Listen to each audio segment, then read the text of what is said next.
Imagina que tienes que hacer la maleta para un viaje, pero uno muy, muy largo. No un fin de semana, ¿verdad? No, el viaje de la vida. ¿Qué meterías dentro? Y no hablo de lujos, ni de cosas para impresionar. Hablo de lo esencial, lo que de verdad necesitas para el camino.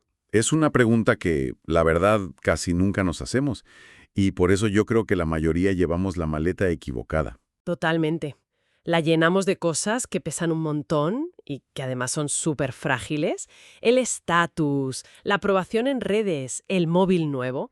Y claro, al primer bache todo se rompe. Exacto. Y pues mira, justo esa idea es el centro de lo que queríamos analizar hoy.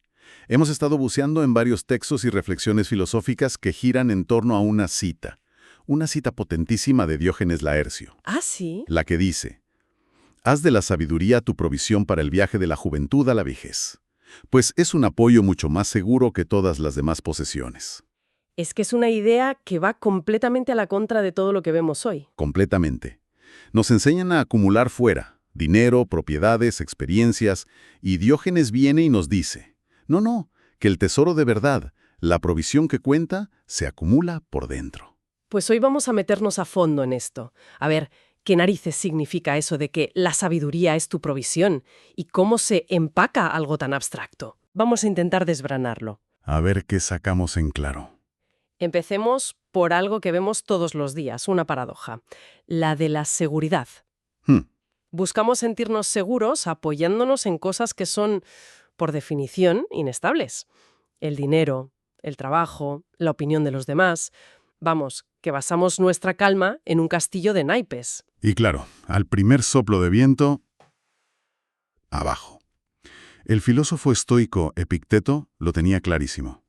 Su advertencia era muy directa. ¿Cuál era? Decía que si basas tu serenidad en intentar controlar los eventos de fuera o lo que hacen los demás, estás condenado. Condenado a vivir en la agitación, el miedo, la ansiedad. Es como intentar, no sé, clavar gelatina en la pared. Imposible. Vale, entiendo la teoría de Epicteto, pero, a ver, seamos sinceros, ¿no es un poco idealista? ¿En qué sentido?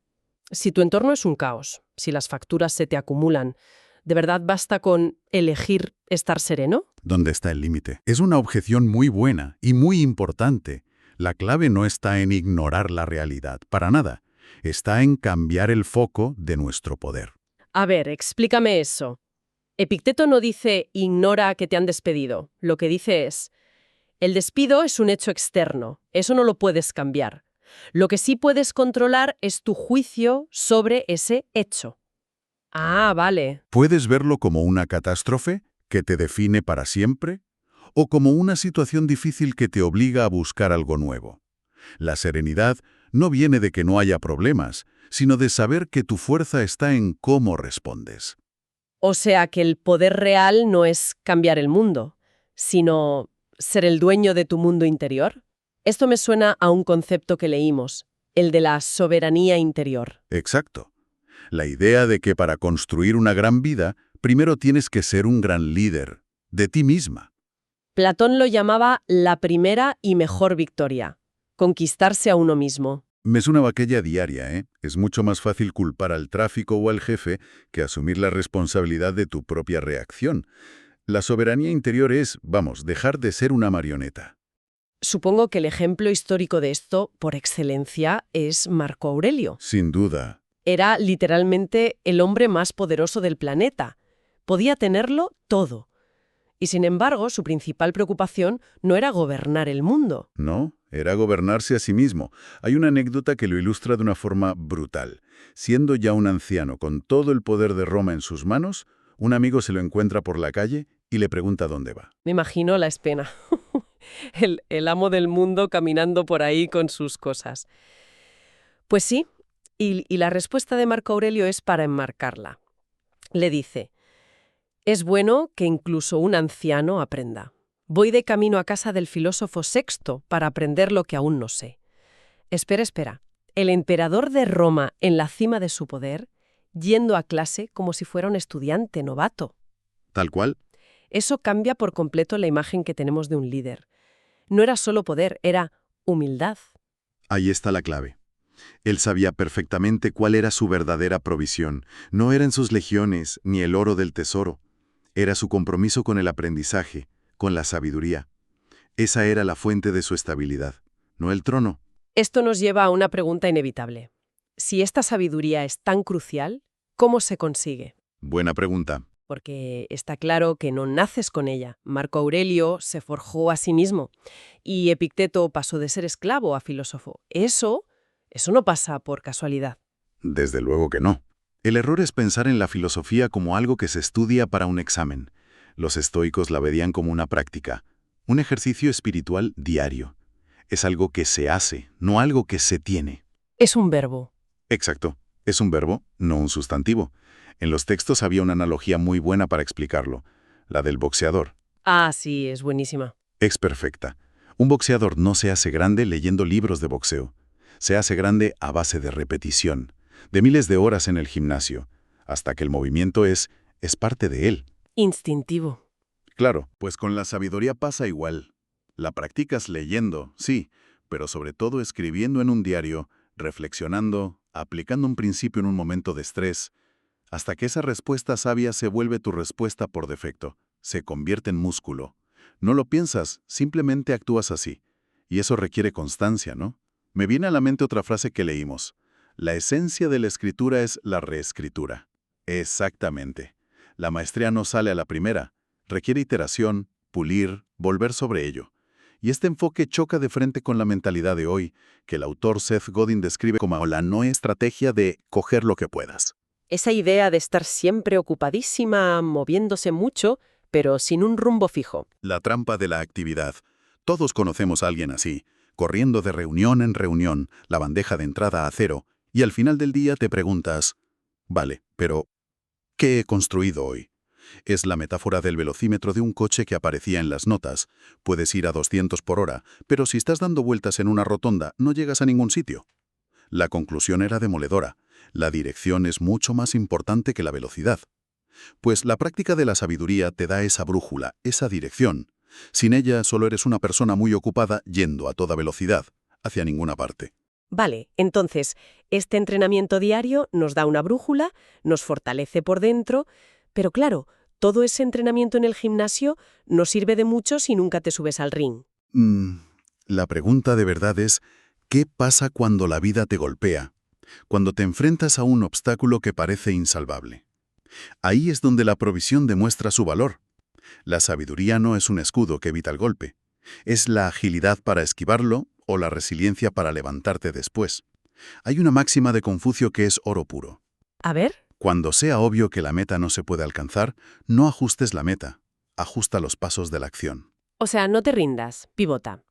Es un concepto súper de moda en el mundo de las startups, pero resulta que ya lo decía Confucio hace siglos. Y fíjate, esa flexibilidad es imposible sin esa soberanía interior que decíamos. Si tu ego está atado a que tu plan original funcione sí o sí, cualquier problema te paraliza. La persona sabia entiende que el plan es solo un mapa, no el territorio. Si hay un derrumbe, buscas otra ruta. No te quedas ahí lamentándote.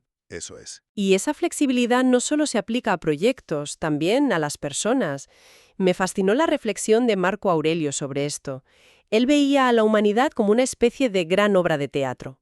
Aunque a veces los otros actores parezcan empeñados en boicotear la función, no. Totalmente. Y él lo reconocía. Decía que algunas personas obstruyen el progreso, otras lo impulsan, pero todas, absolutamente todas, tienen un papel. Héroes, villanos, el secundario cómico. Exacto. Y entender eso te ayuda a no tomarte como algo personal la incompetencia o la maldad de otros. Me encantó la cita que decía que al menos podemos estar agradecidos de no tener el papel de la frase mala de la obra puesta ahí para hacer reír. Es una forma increíble de cultivar la perspectiva. Y esta idea del papel nos lleva al propósito. El ejemplo de Jimmy Carter era muy potente. Sí. Su vida, sobre todo después de ser presidente, se inspiraba en la parábola de los talentos. Su objetivo no era ser recordado como un presidente poderoso, Sino usar sus talentos, ¿no? Su tiempo, su influencia, para un bien mayor. Y vaya si lo ha hecho. Su trabajo con Habitat for Humanity, construyendo casas con sus propias manos hasta los 90 y tantos años. Eso dice mucho más de su provisión interior que cualquier decisión del despacho oval. Desde luego. Y aquí vemos una consecuencia natural de la sabiduría. Te conduce al servicio. Y no como un acto de caridad sentimental, ¿eh? Como una conclusión estratégica. Una vida vivida solo para uno mismo, al final, no merece la pena. Y no tienen por qué ser grandes gestos. Me impactó mucho la reflexión de la poeta Rupi Kaur sobre la gracia. La definía como hacer algo por alguien que no se lo merece. Es un concepto precioso, porque la gracia, ese acto de bondad inesperado, tiene un efecto expansivo. Transforma a quien la da, a quien la recibe y a quien lo ve. Es sabiduría en acción. Y como decía el escritor La Bruyère, la generosidad reside menos en dar mucho que en dar en el momento oportuno. Un gesto, en el momento justo, puede cambiarlo todo. ¿Exacto? Hay una cualidad de la sabiduría que a mí me parece casi mágica, y es que parece el único recurso que no se gasta. Al contrario, pienso en esa frase de Maya Angelou sobre la creatividad. No puedes agotar la creatividad. Cuanto más la usas, más tienes. Con la sabiduría pasa lo mismo, ¿no? Es que es exactamente así. El dinero se gasta, la energía se agota, el tiempo no vuelve. Pero cada vez que, en un momento de frustración, eliges una respuesta paciente en lugar de un grito, no estás gastando tu reserva de paciencia. La estás fortaleciendo. Le estás fortaleciendo, estás haciendo una repetición más en el gimnasio mental. Cada elección es un entrenamiento. Claro. Y esta sabiduría práctica tiene muchas caras. Otra es el equilibrio, la preparación. La frase «cuanto más sudas en tiempos de paz, menos sangras en la guerra» lo resume todo.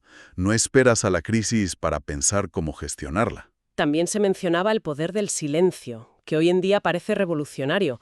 La cita de Lao Tzu es brutal. Los que saben no hablan. Los que hablan no saben.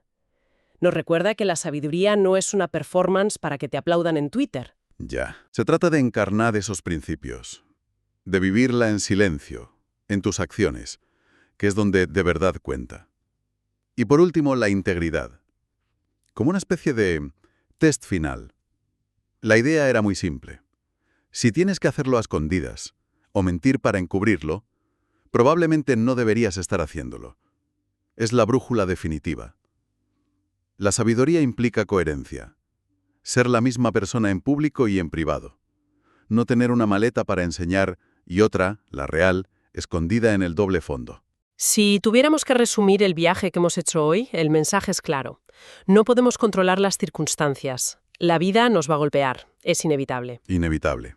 Pero sí podemos controlar con qué provisiones nos equipamos para ese viaje. Y de todas las provisiones, la sabiduría es la única que no se devalúa, no caduca y no te la pueden robar. A diferencia de la fuerza, que decae con la edad, o la riqueza, la sabiduría, si la cuidas, solo crece. Y lo más esperanzador es que el momento de empezar a empacar es siempre ahora. La imagen de Marco Aurelio yendo a clase de viejo es un recordatorio potentísimo. Nunca es tarde, nunca. Nunca se es demasiado viejo o demasiado importante para seguir aprendiendo. Me quedo con esa idea de Séneca. La educación no es algo que hacemos para la escuela, sino para la vida. Y así volvemos al principio, a esa cita de Diógenes Laercio. Después de todo esto, ya no suena a un consejo filosófico abstracto, ¿verdad? No, para nada. Suena como una instrucción práctica, una llamada a la acción, una invitación a revisar qué llevamos en nuestra maleta ahora mismo. Y a empezar a llenarla con lo que de verdad importa. Exacto. Y quizá, para terminar, podríamos dejar una reflexión en el aire. Si la sabiduría es esa provisión que se empaca, ¿qué pequeña cosa práctica? Un pensamiento, una acción, una elección, podría empacar a alguien hoy mismo para su viaje. Tiene por qué ser algo monumental, imagino. No se trata de sentarse a leer a Platón 5 horas, para nada. Como decía una de las fuentes, un pequeño pensamiento positivo puede cambiar todo un día. Quizás sea tan simple como elegir la paciencia en lugar del claxon en un atasco, o escuchar a alguien sin interrumpir, o dedicar 5 minutos antes de dormir a leer una página que te desafíe. La cuestión es empezar a empacar, aunque sea con lo más pequeño. Porque el viaje ya ha comenzado.